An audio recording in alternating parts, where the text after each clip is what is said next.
दोस्तों, आप लोगों का मेरे चैनल में एक बार फिर से स्वागत है। आज मैं इस वीडियो में सोमनाथ ज्योतिर्लिंग के बारे में बताने वाला हूं, जो कि गुजरात में स्थित है। यह एक बहुत ही प्रसिद्ध ज्योतिर्लिंग है और यह भगवान शिव के 12 ज्योतिर्लिंगों में से एक है। यह ज्योतिर्लिंग गुजरात प्रांत के काठियावाड़ क्षेत्र में समुद्र के किनारे सोमनाथ नामक विश्व प्रसिद्ध मंदिर में से यह ज्योतिर्लिंग स्थापित है। पहले यह क्षेत्र प्रभास क्षेत्र के नाम से जाना जाता था। यहीं भगवान श्री कृष्ण ने जरा नामक व्याध के बाण को निमित्त बनाकर अपनी लीला का संवरण किया था। यहाँ के ज्योतिर्लिंग की कथा बहुत ही पुरानी मानी जाती है। दोस्तों, सोमनाथ ज्योतिर्लिंग की वीडियो में आगे बढ़ने से पहले अगर आप लोग हमारे चैनल पर पहली बार आएँ तो हमारे चैनल BTech 54 को सब्सक्राइब कीजिए, साथ ही बेल आइकन दबाकर ऑल पर कर दीजिए ताकि मेरी आने वाली हर वीडियो का नोटिफिकेशन आप तक बिल्कुल आसानी से पहुंच जाए। तो चलिए दोस्तों, हम वीडियो में आगे बढ़ते हैं।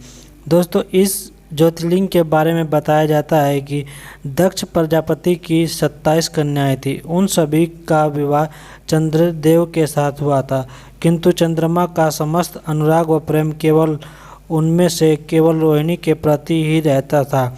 उनके इस कार्य से दक्ष प्रजापति की अन्य कन्याएं अप्रसन्न रहती थी, दुखी रहती थी। उन्होंने अपनी यह कथा अपने पिता को सुनाई। दक्ष प्रजापति ने इसके लिए चंद्रदेव को अनेक प्रकार से समझाया, किंतु चंद्रदेव रोहिणी के वशीभूत में आ गए थे। उनके हृदय पर इनका कोई प्रभाव नहीं पड़ा। लास्ट में दक्ष ने क्रोध में आकर उन्हें अक्षयग्रस्त हो जाने का श्राप दे दिया। इस श्राप के कारण चंद्रदेव तत्काल अक्षयग्रस्त हो गए। उनके अक्षयग्रस्त होते ही पृथ्वी पर सुधा शीतलता वर्षण का उनका सारा कार्य रुक गया और चारों ओर त्राही त्राही मच गई। चंद्रमा भी बहुत दुखी थे और चिंतित बहुत थे। उनकी यह प्रार्थना सुनकर इंद्र देवता तथा वशिष्ठ ऋषि उनके उद्धार के लिए पितामह जी ब्रह्मा के पास गए। सारी बातों को सुनकर ब्रह्मा जी ने कहा, चंद्रमा अपने शाप विमोचन के लिए अन्य देवों के साथ पवित्र प्रभास क्षेत्र में जाकर मृत्युंजय भगवान शिव की आराधना करें। उनकी कृपा से अवश्य ही इनका श्राप नष्ट हो जाएगा और वह रोग मुक्त हो जाएंगे। उनके बाद चंद्रदेव ने मृत्युंजय भगवान की आराधना का सारा कार्य पूरा किया। उन्होंने घोर तपस्या करते हुए 10 करोड़ बार मृत्युंजय का मंत्र का जाप किया। उसके बाद प्रसन्न होकर मृत्युंजय भगवान शिव ने उन्हें अमृतत्व का वरदान प्राप्त कर दिया। उन्होंने कहा, चंद्रदेव तुम शोक न करो, मेरे वश से तुम्हारा शाप मोचन तो होगा ही, साथ ही साथ प्रजापति दक्ष के वचनों की रक्षा भी हो जाएगी। कृष्ण पक्ष में प्रतिदिन तुम्हारी एक एक कला क्षीण होगी, किंतु पुनः शुक्ल पक्ष में उसी क्रम से तुम्हारी एक एक कला बढ़ जाया करेगी। इस प्रकार प्रत्येक पूर्णिमा को तुम्हें पूर्ण चंद्रोदय प्राप्त हो सकेगा।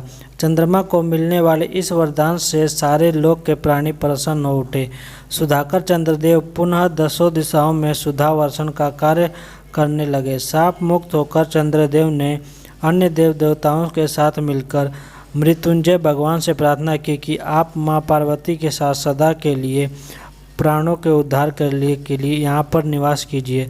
भगवान शिव उनकी इस प्रार्थना को स्वीकार करके ज्योतिर्लिंग के रूप में माता पार्वती के साथ तब से यहीं पर रहने लगे और यह मंदिर सोमनाथ ज्योतिर्लिंग के नाम से प्रसिद्ध हो गया। पावन प्रभास क्षेत्र में स्थित इस सोमनाथ ज्योतिर्लिंग की महिमा महाभारत, श्रीमद् भगवद गीता तथा स्कंद पुराण में पूरी विस्तार से बताई गई है। चंद्रमा का एक नाम सोम भी है। उन्होंने भगवान शिव को ही अपना नाथ स्वामी बनाकर मानकर यहाँ पर तपस्या की थी। इस ज्योतिर्लिंग को इसलिए सोमनाथ कहा जाता है। इसके दर्शन, पूजन, आराधना से भक्तों के जन्म जन्मांतर के सारे पाप और सारे दुख मिट जाते हैं। वे भगवान शिव और पार्वती की कृपा पा जाते हैं। मोक्ष का मार्ग उनके लिए खुल जाता है। उन्हें लौकिक परलौकिक सारे कार्य स्वयं अपने आप ही सफल होते जाते हैं। भारतीय उपमहाद्वीप के पश्चिम में अरब सागर के तट पर स्थित यह ज्योतिर्लिंग श्री सोमनाथ महादेव मंदिर की छठा यहाँ पर बहुत ही प्रसिद्ध ज्योतिर्लिंग है। यह तीर्थस्थान देश के प्राचीनतम तीर्थस्थानों में से एक माना जाता है और इसका उल्लेख स्कंद पुराण, श्रीमद् भगवत गीता, शिव पुराण आदि प्राचीन ग्रंथों में भी मिलता है। वहीं ऋग्वेद में भी इस सोमेश्वर महादेव की महिमा का उल्लेख किया गया है। यह भगवान शिव के 12 ज्योतिर्लिंगों में से सबसे पहला ज्योतिर्लिंग माना जाता है। ऐतिहासिक सूत्रों के अनुसार आक्रमणकारियों ने इस मंदिर पर 6 बार आक्रमण किया था और इसके बाद भी इस मंदिर का वर्तमान अस्तित्व और इसका पुनर्निर्माण बार बार होता रहा। सांप्रदायिक सद्भावना का ही यह एक परिचायक है।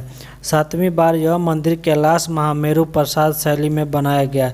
इसके निर्माण में कार्य सरदार वल्लभ भाई पटेल भी अपना सहयोग दे चुके हैं।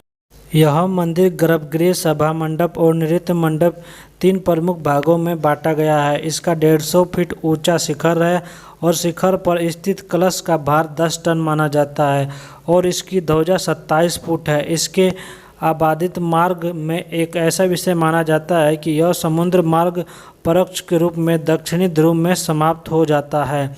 यह हमारे प्राचीन और ज्ञान सूझबूझ का अद्भुत साक्ष्य भी माना जा चुका है। इस मंदिर का पुनर्निर्माण महारानी अहिल्याबाई द्वारा कराया गया था, जो कि अब यह एक बहुत ही प्रसिद्ध मंदिर जाना जा चुका है। धार्मिक मान्यताओं के अनुसार इसकी यही कहानी प्रसिद्ध है कि सोम का नाम चंद्र है, जो दक्ष के दामाद थे। एक बार उन्होंने दक्ष की आज्ञा की अवहेलना की, जिससे कुपित होकर दक्ष ने श्राप दे दिया कि उनका प्रकाश धीरे धीरे कम होता जाएगा। जब अन्य देवताओं ने दक्ष से उन्हें श्राप वापस लेने की बात कही, तब सरस्वती के मुहाने पर समुद्र में स्नान करने से श्राप के प्रकोप को रोका जा सकता था। सोम ने सरस्वती के मुहाने पर स्थित अरब सागर में स्नान करके भगवान शिव की आराधना की। प्रभु स्वयं यहाँ पर आए और उनका उद्धार किया और सोमनाथ के रूप में यहाँ पर हमेशा के लिए शिवलिंग के रूप में विराजमान हो गए। दोस्तों, इसके बारे में यही कहानी बताई जा सकती है। अगर आप लोग जाना चाहते हैं तो यहाँ आने के लिए वायु मार्ग से सोमनाथ से 55 किलोमीटर स्थित केसोड नामक स्थान से सीधे मुंबई के लिए वायु सेवा है। केसोड और सोमनाथ के बीच बस व टैक्सी सेवा भी आपके लिए मिल सकती है। अगर आप लोग रेल मार्ग से आना चाहते हैं तो सोमनाथ के सबसे समीप वेरावल रेलवे स्टेशन है, जो वहां से मात्र 7 किलोमीटर की दूरी पर स्थित है।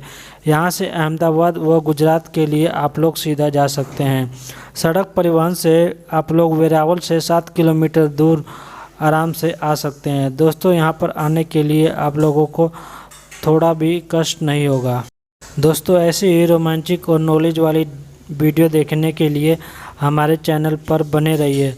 अगर आप लोग हमारे चैनल पर पहली बार आएँ तो चैनल को ज़रूर सब्सक्राइब कीजिए और बेल आइकन को दबा दीजिए, ताकि मेरी आने वाली हर वीडियो का नोटिफिकेशन आप तक आसानी से पहुंच जाए। तो दोस्तों, उम्मीद करता हूं कि यह वीडियो आप लोगों को बहुत ही अच्छी लगी होगी और वीडियो अच्छी लगे तो वीडियो को लाइक भी कर दीजिए। तो चलिए दोस्तों, मिलते हैं हम किसी नेक्स्ट वीडियो में।